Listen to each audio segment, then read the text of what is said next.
大家好，我是客家佛教中心的小金讲法师，是尊贵的赞德仁波切的弟子。我们今天依然跟大家分享仁波切的生平传记承诺。那这是中文版的特别版承诺第2版。那今天呢，我们讲到的是承诺的第5章，创造传奇。那仁波切的这本传记呢，它的分章的方式是根据仁波切人生阶段不同的人生阶段中的他所在的不同地点，根据这个来划分的。那第5章呢，是他的怎么说最久的一站，就是从1992年到今天的这一站。那这个章节呢，刚开始呢，其实就介绍了仁波切他怎么来到马来西亚？那当然，这个我们之前也说了很多次了，大家也都有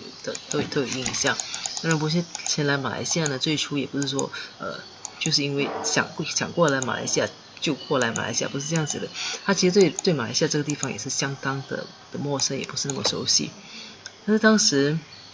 他曾经在菩提迦耶去朝圣的时候，去闭关的时候，就认识了马来西亚的一个年轻人，送了他一个菩提迦耶，在菩提迦耶送了他一个金刚瑜伽母像。同时在那一次呢，他也遇到了一个叫坤师傅的一个马来西亚僧人，极力邀请他前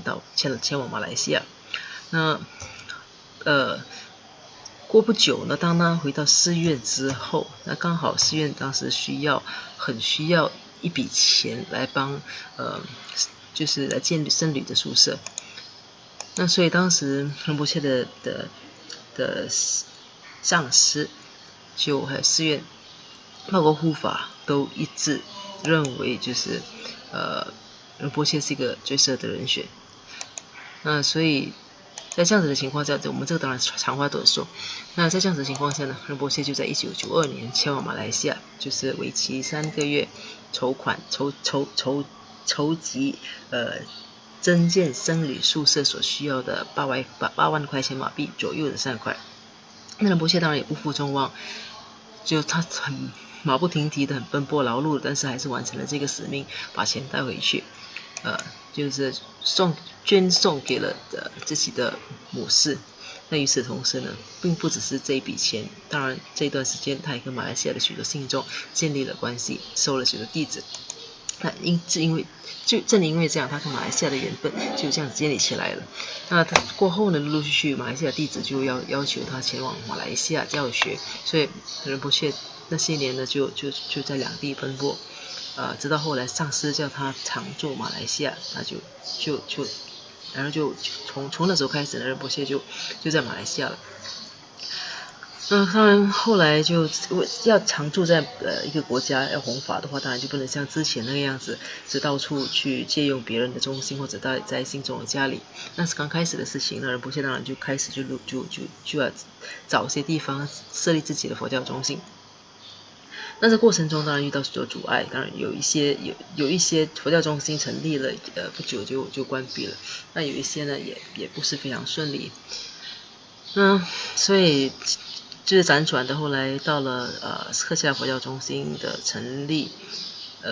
那时候已经是2000年，差不多2000年的事情。那仁波切在成立客家佛教中心的时候呢，也不是那么顺利的。那他中间还有一段时间呢，甚至是就是想尽办法，那甚至是有一段时间他想就是思考了很久过后，他决定用一种在家人的装扮去跟马来西亚的可能的信众做一个接触，结个缘。那就就这样子的情况，仁波切就怎么说呢？他就到了他就开始减肥啊。那时候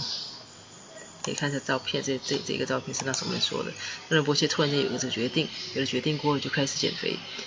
从原本110公斤的体重呢，就一下子减了30公斤，那就成了当时就是城中很当红的模特儿。那也因为这样子吸引了很多信众。那群信众里面呢，有一些弟子呢，是从以前就那个时间开始就一直跟随他到今天，而且到了今天呢，已经成为就是客家佛教中心一些举足轻重的人物。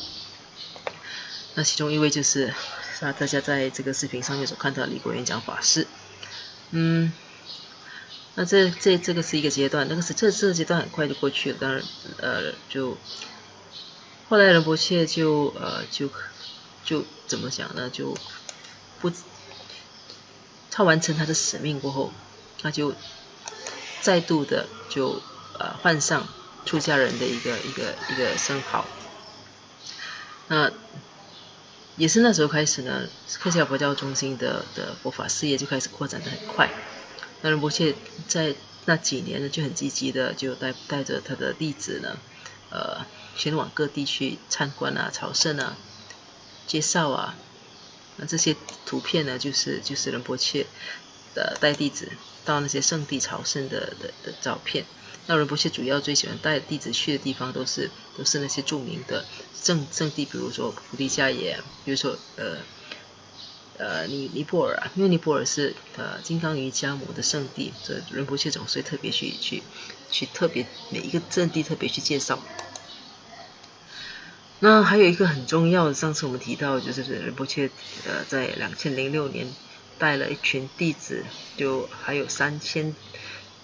尊的文殊菩萨像送给了甘丹寺的所有僧人。甘丹寺里包括甘丹萨祭司跟甘丹讲知识。那是个很大型的一个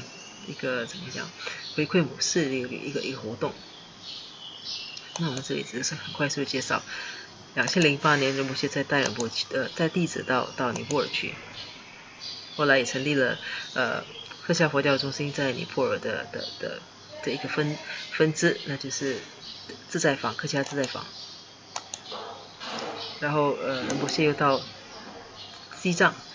那好，这是上次我们介绍的内容。那到了现在今天呢，我们要介绍的是甘丹寺以色邦寺，这个是2014年。好，我们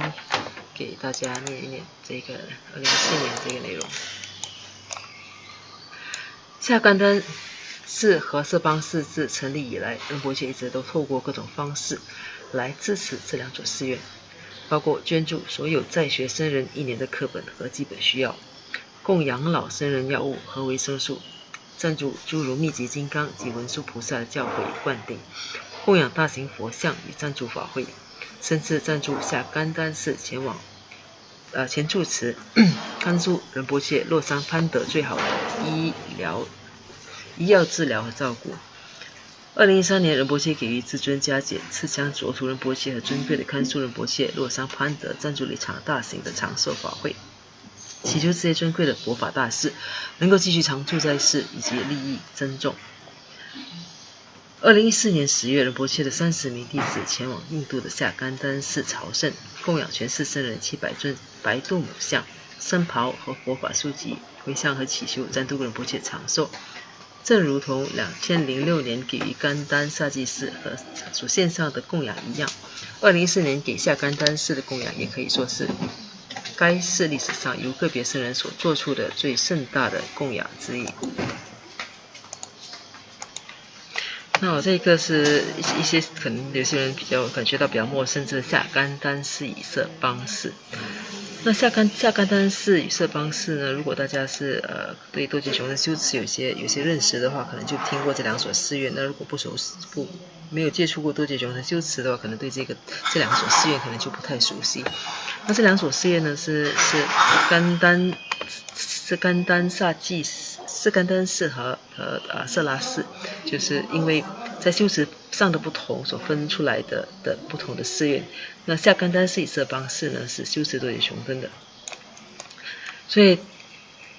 以刚开始的时候，这两所寺院其实都很需要很多帮助。那仁波切呢，就一直透过各种各样的方法来支持这两所寺院。那支持的方式当然就主要是赞助僧人的学习的需要和生活的需要，还有老僧人的一些医药的一个需要。那当然在寺院里，除了照顾就是从医药上来照顾老僧人的健康之外，当然还有包括就是一些赞助长寿法会。那仁波切常常也是会赞助一些大型的法会给寺院里的僧人。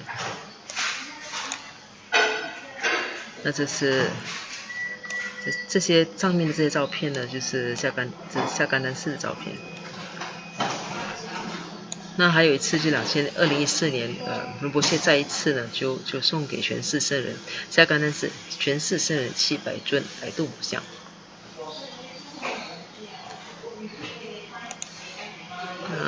好，这些是些当时的拍摄2014年拍摄的照片。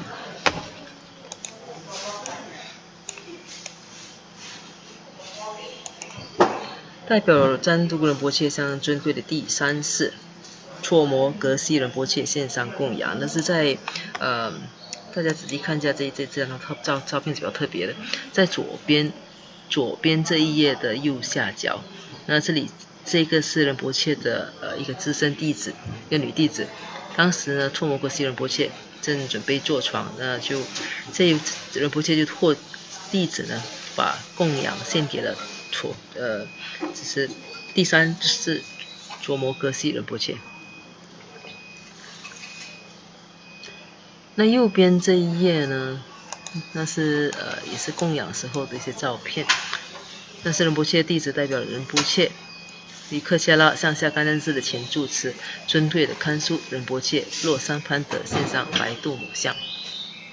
那上面你看到，其实每一个僧人前面都有一尊白度母像，那就是仁波切当时又召集向弟子募款，然后就是供养给寺院僧人的。那这样子的话呢，就像我们之前说过的，双方面都会有好处。那供养者有好处，那寺院僧人呢，因为他们本身是没有办法，是不拥有自己本身的佛像的，他们其实当时是寺院条件比较不足，所以有一尊像，就是一尊佛像给他们，作为一个修持累积功德的方式，那是非常殊胜的。那他们在累积功德，他们在祈愿的同时呢，那赞助者本身就是功德主本身呢，也能够累积这样子的功德。那好，这个我们再翻开下一页。那下一页主要是讲仁波切的平时，就是他平时在生活中，他总是不断的，他是非常慷慨好施的。这里给大家念他的内容。从不间断的慷慨好施，谈到占都仁波切，就不能不提到仁波切的巨大善心与慷慨。仁波切所收到的任何善款，只会用在4个方面：寺院、佛法组织以及他的上士和弟子。仁波切的生平本身就是一部完整的6度波罗蜜教诲。无论对个人或者群体，甚至是全然的陌生人，仁波切都会给予任何有需要的人各种物质上的协助和慈悲的关怀。在仁波切眼里，众生并无分别。从他对众生的关爱中，我们看到了真正的平等舍心。仁波切的亲信弟子早已记不清仁波切究竟曾多少次突然停下脚步，只为了给一个流浪汉或病人金钱上的援助，或教导他们念诵神圣心咒，甚至专程去为他们买衣服和必需品。在其他时候，仁波切只会停下来喂养和加持路上的流浪动物，他总会确保身边有足够的新鲜宠物、食品和清水。为了加持那些动物，仁波切会向他们念诵药师佛、文殊菩萨、观音菩萨及多解穷等护法心咒。也许仁波切的弟子们最能够证明仁波切的乐善好施，因为他们不只是亲眼目睹仁波切的慷慨之举，本身也是受惠者。跟过去是一样，仁波切不只是给弟子们灌输佛法，也会确保他们衣食住行都得到照顾。他有时甚至还会为有需要的弟子们清还一些账单，以确保他们在学佛的路上没有障碍。要找到一个本身拥有不多，却长期只问付出不问回报的人并不容易。无条件的付出是仁波切的本性，也正是这一个品德使得仁波切与众不同。几十年来无怨无悔的弘扬佛法，是仁波切给人类最珍贵的一份礼物。这也促使他在公元2000年创办了克西拉团体。我把自己的所有都给了别人，当时我能给的是在微不足道，但那些东西却仿佛价值千万，因为那是我仅有的一切。这是占都仁波切他本身对于付出的一些说法。好，我们看一看上面这2张图。上面这2张图呢，没看到，其实右上角呢，仁波切在给一个老婆婆送东西。那右边那张呢是给一个外国人。那其实这样子的画面确实是完全都不陌生的。仁波切无论去到那里，他总是很敏感，就是很怎么说呢？他观察力是很细微的，总是看到有任何有需要，只要感觉到有任何有需要，他总是停下脚步或者停下车子，就安排是叫弟子上前询问了解情况，然后立刻就安排。不细，有些时候就专程就停下车子，比如说有他发现比如说街上有些流浪汉可能也需要衣服啊，需要吃的，那仁波切可能就专程的就停下车子呢，然后就安排弟子去买一些吃的穿的，再送回来给这个流浪汉。那这是仁波切的方式。他总是不停的在给，就是去体会别人的需要，也去尽量去照顾到每一个人的需要。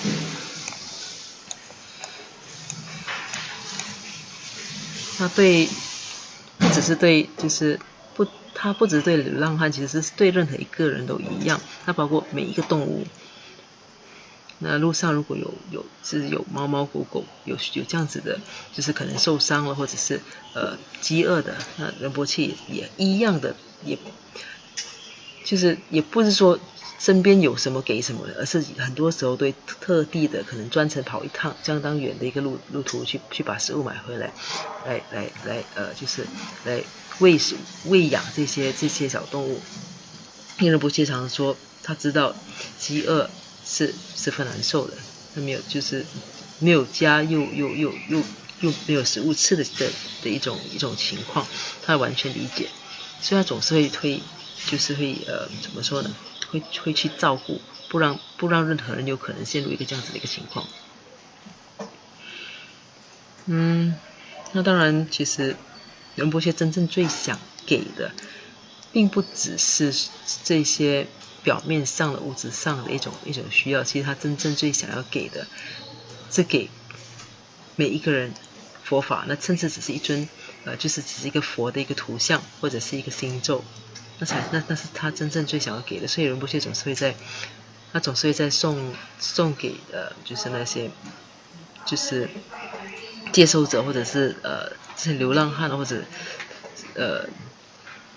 就是贫穷人士在送他们这些物质需要的时候呢，仁波切也是他会同时送上一些佛像啊，就是一些简单的佛坠啊，或者是教会他们念诵的心咒啊，那希望他们能够自此也许种下一点佛法的种子。那即使对动物也是一样，那对动物当然不可能教他念诵心咒，那仁波切他也教弟子们，就是说在给动物喂养食物的时候，就是给他们食物的时候，那先弄一些先念一些药师佛心咒，那吹在食物上，加持食物，然后再给这些动物吃。透过这样子呢，让这些动物跟佛有一些缘分。那如果可以的话呢，甚至就念诵心咒直接吹在动物身上。但是这是仁波切就是无时无刻总想尽办法让每一个众生有可能就是种下佛法的一个种子。那但是对他自己本身来说，就像我们刚才念过的，他讲仁波切说他把他自己的所有都给了别人，但是其实他的所有，他虽然说已经都给了所有，但是其实可能都看起来他自己觉得是很谦虚的说，其实是微不足道的。那其实我们从仁波切历史我们也知道，他只要稍微环境有一点改善，就是说他环境可能只改善了1层，他当时立刻就想要付出2层，他总是这个样子。所以你可以看到当时他稍微经济情况好转，他立刻想到就是帮身边的人去修屋顶啊，修屋子了，给人家吃的啦。那他有了自己的家之后，给了自己的拉章之后呢，他也不是自己享受，而是立刻想到要借这样子的机会，把这个拉章用来供养自己的上师，拿来作为一个供养上师的一个地方。那同时立刻还想到要把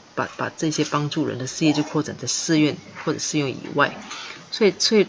是仁波切他总是他有多少给多少，甚至他其实他所付出的，甚至有些时候比他自己所有的还要多。他会想尽办法去找寻各种物资，去帮助人。那右边这些是他的一些就是平日。这仁波切出门的话，这些都是一些常见的一个情景。那我们会看到这个最大张，这个仁波切在喂一个小狗。对于完全无法回报其恩惠的动物，仁波切也一视同仁的慈悲对待。仁波切总会尽其所能，确保弟子们拥有一切所需，以便能够专心投入佛法修持。那上面那一张呢，是这送给弟子们的一些，就仁波切他只要出门，其实就有跟随过仁波切的弟子们都很清楚知道，仁波切只要出门，他总是会想到弟子们，他总会想到其他有需要的人，所以每次出门呢，他都会留意看有哪些东西是可以买回来的，可以买来送给弟子，买来送给那些其他的一些可能在禅修林或者是在科切拉范围内工作的一些可能员工。那甚至呢，常常连狗就是在佛教中心的附近的动物，他都不会忘记。所以确实仁波切每次出门的弟子们都要做好准备，随时要当搬运工人。那中间这张图呢是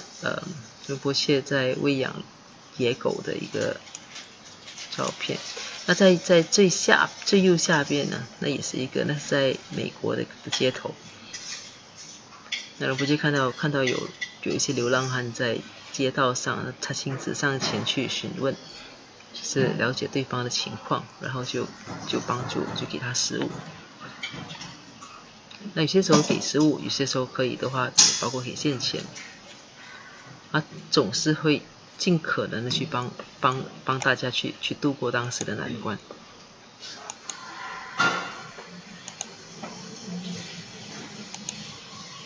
好，那我们暂时这个，因为这一节是新的一个内容了，所以我们这一个分享呢暂时到这里。这个新的关于科切拉天堂的科切拉主治的分享，我们留到下一次再跟大家做分享。那在结束之前，我们先一起做一个回向。如宝珍贵菩提心，未生出者愿生出，已生出之菩提愿，岂不退转倍增长？如宝珍贵之空性，未生出者愿生出，已生出之空性宝，岂不退转倍增长？愿此修一切功德，利所有众生助法弘。显明至尊赞会名称师，所示佛法信要诸圣教。唯愿世世不离真上师，唯愿随时享有圣真法，并于地道功德圆满后，迅速证得金刚持佛位。愿我趁此善根力，速即成就上师佛，一切众生尽无余，悉令安止是佛地。愿以弘扬中喀巴法王正法理则集，直系上来之征兆，一切顺缘悉圆满。我及他人之三世，一子相属二之一，祈愿善慧名称佛，教法永驻，圣增长。愿昼吉祥，夜吉祥，昼夜60恒吉祥，一切事中皆吉祥。唯愿三宝常摄受。至尊上师身受永稳固，妙善法业普及遍十方，社会教法聚光照三域，众生未尽其请恒常住。那好，我们这一节分享到这里为止，我们下一期再见，谢谢大家。